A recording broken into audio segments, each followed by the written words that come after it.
Hello friends, it's Kathy Clement with Kathy by Design and welcome to Throwback Thursday. This is a weekly series on my YouTube channel where we dig into our stash of beautiful papers, dyes, products, tools, and techniques, and we use older things and we make something new. So all this year, every month in 2023, we have made a banner with Graphic 45's Time to Flourish, and this has been a really fun series. We are in December. I can't even believe it.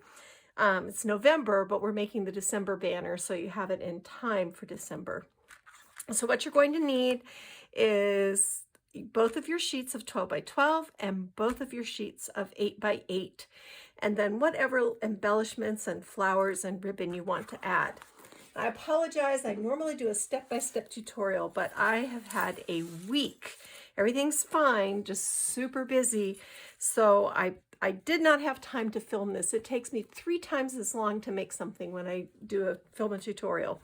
So we're just going to look at the banner segment by segment, and we'll just talk about it. So this is a 7 pennant banner. I've used the Graphic 45 ATC tags, Graphic 45 regular tags, and Eileen Hull House Pocket Stitchless dies. And this is how I've created. So I have the 2 small ones on the end, and then the 2 regular tags inside that, and then the 3 house stitchlet. And I've stitched them onto this 1.5 inch green twill ribbon from Really Reasonable Ribbon, and then I've added bold Christmas check and gold metallic string, and these are some Prima poinsettias that I had in my stash. I used a stitched nesting star die to create my backgrounds instead of a doily. I thought a bit of sparkly gold would be fun with this, and I've paired that up with postage stamps, rusty jingle bells, and some Prima holly pieces. I've stitched around each of the pennants and then stitched the pennants onto the green with this lace overlay. And I don't know where I got this lace. It's just a vintage lace. I think it's Rene Bouquet, but I'm not 100% sure. So on this first regular tag, I used fern cardstock and cut this out with the regular tag die. And then I cut this piece of the pattern, the back side, the B side, from Time to Flourish, and stitched that onto here. And then this, what I did, you'll see I have this medium-sized star. I set the dies together so it would cut the outline and it would cut the inside. And I got 2 gold stars out of each section of paper. And then I've just stacked up little images from the 8 by 8. All the images are from the 8 by 8. I didn't use any images from the 12 by 12. And then I've just created these little mini scenes. These are Rene Bouquet. I can't remember if they're called snow babies or Christmas babies, but I will link to them in my blog post. More Prima flowers, and I just used wire to wire the jingle bells through the bottoms of the tags, so the banner will actually jingle, which is fun. These are shell buttons that I had in my stash, and I just stitched them along the top of the banner. Here you can see I've layered up the December ledger page with a strip of border, a little word, and the way I rounded this was I just kind of rolled my finger over the center and glued down the ends, and then I put this flower and this holly piece and another sweet little snow baby. I love these guys. And here I have 2 of these glitter stars, a small one and a medium one.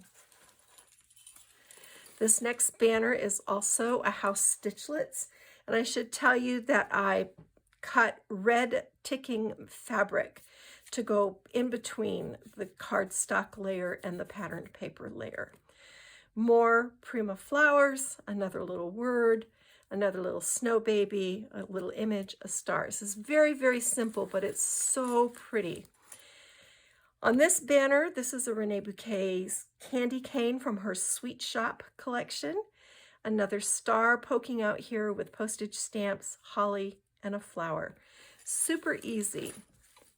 And then on this one, you can see I've tucked one of the little, I think they're like 2.5 by 2.5 images from the 8 by 8 in between the open areas of my die cut star. And then I layered this tag over the top with a piece of holly, another little snow baby. This is a sticker from the sticker sheet. And then these are some die cut leaves that I've painted and dry brushed with white.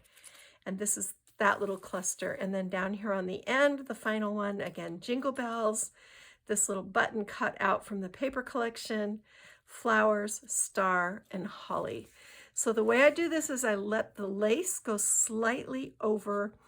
I tie my streamers on, then I put my bow, then my metallic string, then my flower. I will put a link in the description box below so that you can go to last month's tutorial where I really went in depth and talked about process, and we started basically from scratch and did the whole thing. I just didn't have time this time. I have way too much going on right now. And but I wanted to show you what I made, and thank you for making these banners with me. This is the end of the road for these. We have to come up with a new series for 2024, and we will, and it will be great. But I thank you all. I wish you a very happy Thanksgiving. There will be no tutorials next week. It's Thanksgiving week, and I'm taking the week off to be with my family and to make pies with my grandchildren and maybe even take a nap. So thanks, guys. I wish you a very happy and blessed Thanksgiving. Eat lots of pumpkin pie. Kathy Clement, Kathy by Design. Go get your craft on.